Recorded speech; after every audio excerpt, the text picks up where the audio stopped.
ఓం నమ శివాయ. ఓం నమో నారాయణాయ. నమస్కారం. నేను మీ శ్రీకృష్ణ చాముండేశ్వర మహర్షి. మనం మకర రాశి గురించి తెలుసుకుందాం. మకర రాశి అంటే ఉత్తరాషాఢ 2, 3, 4 పాదాలు, శ్రవణ 1, 2, 3, 4 పాదాలు, ధనిష్ట 1, 2 పాదాలు. ఈ 9 పాదాల్లో జన్మించిన ఈ 3 నక్షత్ర జాతకులే మనకి మకర రాశి కిందకు వస్తారు. మకర రాశిలో శని జన్మ రాశి సంచారం జరుగుతుండటం వల్ల దాదాపుగా చాలా వరకు కూడా ఆపదలు, అసౌకర్యం, స్థానచలనం, ఇలా అనారోగ్యానికి సంబంధించిన సూచనలు, అలాగే అనారోగ్యానికి సంబంధించినటువంటి ఖర్చులు వచ్చే అవకాశం ఉంటుంది. హాస్పిటలైజేషన్ అవ్వడం ఎక్కువ మనం చూడాల్సిన పరిస్థితి వస్తుంది. అలాగే ప్రయాణాలు ఎక్కువ అనవసరమైన ప్రయాణాలు చేయాల్సి వస్తుంది. అలాగే కష్ట నష్టాలకి గురి కావాల్సి వస్తుంది. హృద్రోగం అంటే హార్ట్ డిసీజెస్ ఉన్నవాళ్ళు కొంచెం జాగ్రత్తలు పాటించాల్సిన అవసరం ఉంది. అలాగే క్యాన్సర్ కారకత్వాలు, దీర్ఘకాలిక రోగాలు బయటపడి ఇబ్బందులకు గురి చేసే అవకాశం ఉంటుంది. మరి ఇలాంటి ఇన్ని సమస్యలతో ఉన్నవారికి ఎలాంటి సాలగ్రామాన్ని నేను దర్శనం చేయిస్తే మంచిదని నేను దాదాపుగా అమ్మవారిని ప్రశ్న శాస్త్రం ద్వారా తెలుసుకొని మీకు అమ్మవారి యొక్క అనుగ్రహంతో ఆ యొక్క సాలగ్రామాన్ని దర్శనానికి చూపించడానికి తీసుకురావడం జరిగింది. కాబట్టి ఈరోజు మీరు ఆ యొక్క సాలగ్రామాన్ని దర్శనం చేయండి, అవకాశం వాళ్ళు పూజించండి, అలాగే దాన్ని దానం చేయడానికి కూడా ప్రయత్నం చేయవచ్చు. అదే మనం చూసినట్లయితే ఈ సాలగ్రామం చాలామంది ఇళ్లలో ఉంటుంది. ఆ యొక్క సాలగ్రామం పేరు లక్ష్మీ నారసింహ సాలగ్రామం. ఈ లక్ష్మీ నారసింహ సాలగ్రామానికి కొన్ని చిహ్నాలు ఉంటాయి. ఆ చిహ్నాలను బట్టి ఆ యొక్క సాలగ్రామం లక్ష్మీనారాయణ అనేది తెలుసుకోవచ్చు. అలాగే లక్ష్మీ నారసింహ అనేది ఎలా ఉంటుంది అంటే లక్ష్మీనారాయణులే దాంట్లో నోరు తెరుచుకొని ఉండటం వల్ల దాన్ని లక్ష్మీ నారసింహగా చెప్పడం జరుగుతుంది. దానికి 2 కోరలు ఇలా వస్తాయన్నమాట. అలా ఉన్నదాన్ని లక్ష్మీ నారసింహ సాలగ్రామం అంటారు. ఈ యొక్క లక్ష్మీ నారసింహ సాలగ్రామాన్ని విశేషమైనటువంటి సాలగ్రామాన్ని పూజ అభిషేకాదుల్లో ఉంచి నారసింహ ఉపాసకుల ఇళ్లలో ప్రతి ఒక్కళ్ళ ఇళ్లలో ఇది ఉంటుందన్నమాట. అలాగే సాలగ్రామాన్ని నేను ఇంతకుముందు ఎపిసోడ్లో కూడా చెప్పడం జరిగింది. ఒక సాలగ్రామాన్ని చక్కగా పూజించండి. బేసి సంఖ్యలో సాలగ్రామాలను పూజించకండి. ఇంట్లో ఉంటే తీసేయండి, ఒకటి దానం చేయడం అనేది చేయండి. లేకపోతే మీకు సాలగ్రామాలపై మక్కువ ఎక్కువగా ఉండి చక్కగా పూజా అనుష్ఠానాలు చక్కగా చేసుకుంటున్నాము, మాకేం ఇబ్బంది లేదనుకుంటే ఇంకొక సాలగ్రామాన్ని, ఏది యోగ్యమైన సాలగ్రామం మీ దగ్గర ఉన్న సాలగ్రామాలను బట్టి ఇంకొక సాలగ్రామాన్ని జత చేసుకోండి. అలాగే ఒక సాలగ్రామం ఉన్న వాళ్ళు ఇంకొక సాలగ్రామాన్ని తెచ్చి 2 సాలగ్రామాలుగా పెట్టుకోకండి.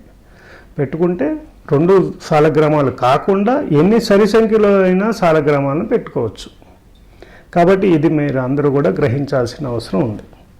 అదేవిధంగా ఇప్పుడున్నటువంటి ఈ పాండమిక్ స్టేజ్లో, ఇప్పుడున్నటువంటి అనేక ఆర్థిక సంక్షోభంలో మరి మనం ఎటువంటి ఖర్చు పెట్టలేని పరిస్థితిలో ఉన్నాం. కాబట్టి దానికి సంబంధించి సాలగ్రామాన్ని ఒకటి దర్శనం చేయటం వల్ల మీకు ఇప్పుడున్నటువంటి సమస్యలన్నీ కూడా తొలగిపోతాయి అని చెప్పి అమ్మవారి యొక్క అనుగ్రహంతో మా పీఠం నుండి మీకు ఒకటి దర్శనం చేయించడం జరుగుతుంది. దాని క్లోజప్లో కూడా మళ్ళీ చూపిస్తాం. కాబట్టి దాన్ని పిక్ తీసుకొని చక్కగా ప్రతిరోజు కూడా దాన్ని నమస్కారం చేస్తూ సంకల్పం చేయండి. తప్పకుండా మంచి ఫలితాలు పొందుతారు. ఇప్పుడు నేను చూపించే ఈ సాలగ్రామం లక్ష్మీనారాయణ సాలగ్రామం అనమాట. దీంట్లో ఇది నోరుగా తెరిచి ఉంటుంది. చాలా విశేషంగా దగ్గరగా క్లోజప్గా చూస్తే 2 చక్రాలు, పైన ఒక చక్రం కింద ఒక చక్రం చక్కగా 2 కలిసి ఉంటాయి అన్నమాట. చాలా విశేషమైనటువంటిది, చాలా చాలా స్మూత్గా ఉంటుంది. ఇది నాకు చాలా పురాతనమైనటువంటి సాలగ్రామం. నా యొక్క పీఠంలో అభిషేకంలో ఉంటుంది. అలాగే మరిన్ని లక్ష్మీనారాయణ సాలగ్రామాలని మీకు మళ్ళీ మేము పిక్స్ ద్వారా మీకు చూపించడం జరుగుతుంది. కాబట్టి ఎందుకంటే ఒక సాలగ్రామం ఇంకో సాలగ్రామం అలాగే పుట్టాలని ఉండదన్నమాట. కొన్ని ఆ యొక్క లక్షణాలను పుంజుకొని ఆ సాలగ్రామం ఉంటుంది. దాన్ని బట్టి ఆ సాలగ్రామాన్ని మేము ఆ పేరుని నిర్దేశించడం జరుగుతుంది. కాబట్టి మకర రాశి వారు చక్కగా ఈ యొక్క సాలగ్రామాన్ని దర్శించి తరించాలి. అలాగే ఆయురారోగ్య, ఐశ్వర్య, భోగభాగ్య, ధనకనక వస్తు వాహనాది యోగాలన్నీ కూడా మీకు సంప్రాప్తించునుగాక. శుభం భవతు, శుభం భవతు. అప్పుడు ముక్తినాథ్కి పెద్దగా ఓన్లీ ఫ్లైట్ జర్నీ మాత్రమే ఉండేది. అక్కడి నుంచి కొంత దూరం నడవాల్సి ఉండేది, కొంత గుర్రాల మీద వెళ్ళాల్సి వచ్చేది, కొంత గాడిదల మీద కూడా వెళ్ళాల్సి వచ్చేది మోసుకురావడానికి. ఇలా అనేక మజిలీలు జరుగుతూ కొంత నడవాల్సి వచ్చేది, కొంత బైక్ మీద వెళ్ళేవాల్సి వచ్చేది. ఇలా అనేక రకాలుగా నేను అక్కడ అనేక అనుభవాలతో నేను చాలా అద్భుతంగా ఎంజాయ్ చేశాను అన్నమాట ఈ యొక్క విషయాల్లో చూసుకున్నట్టయితే. ఇలా ఇవన్నీ కూడా మీ అందరికి తెలియజేస్తేనే కదా నా శ్రమకి గుర్తింపు రాకపోయినా పర్వాలేదు. ఈ విషయం తెలియటం వల్ల ఒక అద్భుతమైనటువంటిది భగవంతుని యొక్క లీల దీంట్లో ఉంది అని చెప్పడానికి మనకు సాక్ష్యాలు ఇవి. కాబట్టి వీటన్నిటిని మీరు అందరూ చక్కగా ఆదరించి చక్కగా చూడండి, దర్శనం చేయండి. మీకు అనేక రుగ్మతలు ఉన్న ఈ సాలగ్రామ దర్శనంతోనే అవన్నీ కూడా పటాపంచలైపోతాయి.